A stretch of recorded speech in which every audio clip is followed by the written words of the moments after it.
Okay, this is on item 60. Is this public comment? This is public comment.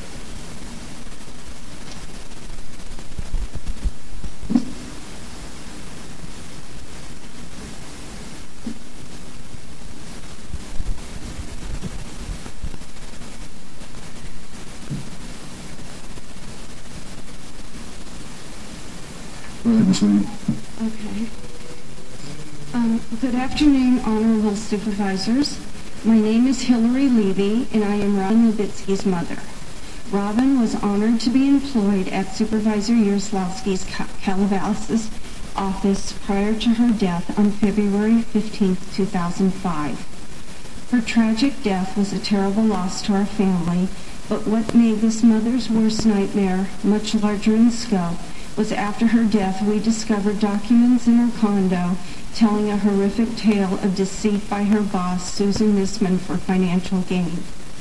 Mrs. Nissman introduced Robyn to her close friends, therapist Sugie Gellerman and attorney Harvey Glasser.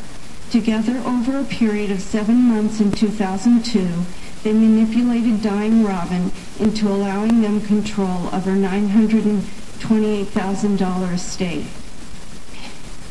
They arranged for Robyn, while in the hospital, heavily sedated on morphine and Dilaudid, to sign those documents 2.5 years prior to her death. This scheme was primarily conducted in Supervisor Yaroslavsky's office, where mail and faxes were sent to and from his office. Their goal was to keep Robyn's family unaware of their scheme. But it gets worse.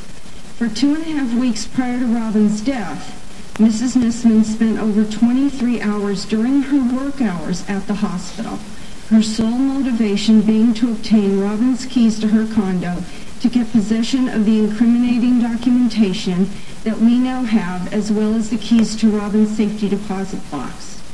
Since Robyn and her family refused to give Mrs. Nissman those items, she obtained a non-legitimate medical directive from Mr. Glasser and presented it to the Kaiser Ombudsman, who accepted it without verification and divulged Robyn's confidential medical information to her.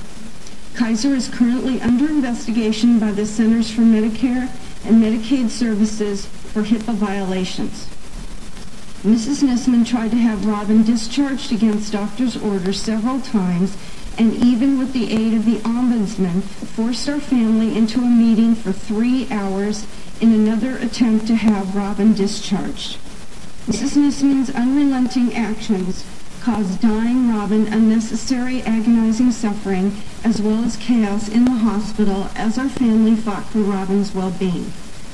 Additionally disturbing is the County Council, Human Resources, and Auditor Controller's offices defending these actions with the excuse of this doesn't fall under the scope of her employment, using County Code 6.09 regarding salaried employees to back up their reasoning. Unlike in private employment, LA County salaried employees are funded by taxpayers. Most of your employees are honest and law-abiding. Unfortunately, because of the few who are under the impression that they are above the law and blatantly abuse the system, makes it imperative that the Board of Supervisors implement changes to this code, as well as establishing a system of monitoring salaried employees. Taxpayers should not have to pay for this extreme abuse of the system. And implementing changes to this county code will not solve the entire problem in regards to the horrific issues our family faced, but it would go a long way in conjunction with the other changes to prevent further abuses. Also, this small and inexpensive change will greatly improve the county's efficiency and save taxpayers money. The LA County Supervisor's contribution of changes to Section 6.09 will also play a role in improving the probate system. This month, State Senator Figueroa's office will be introducing a change in the provision to the Business and Professions Committee, placing a 2-year time frame for medical professionals to be able to take control of a patient's estate once they are no longer professionally involved. This is a result of the example provided of Sugie Gellerman, therapist and Susan Nissman's friend, who along with Susan took possession of Robyn's estate only 1 week after ending a therapeutic relationship. Judge R. Riley, presiding judge of Ventura County, is currently investigating Judge Kent Kilgrew, the probate judge involved in Robyn's estate, based on results of the example provided showing waste to Robyn's estate by Sugie Gellerman and Harvey Glasser, preventing the beneficiaries from receiving their due. The beneficiaries included the American Cancer Society and St. Jude. The Ventura County Supervisor Linda Parks is looking to improve the guardianship and probate systems and to prevent further abuse of the ill, deceased, and their families by unscrupulous individuals. This is also using the example of Robyn's situation and the results of Judge Smiley's investigation to improve better supervision of judges.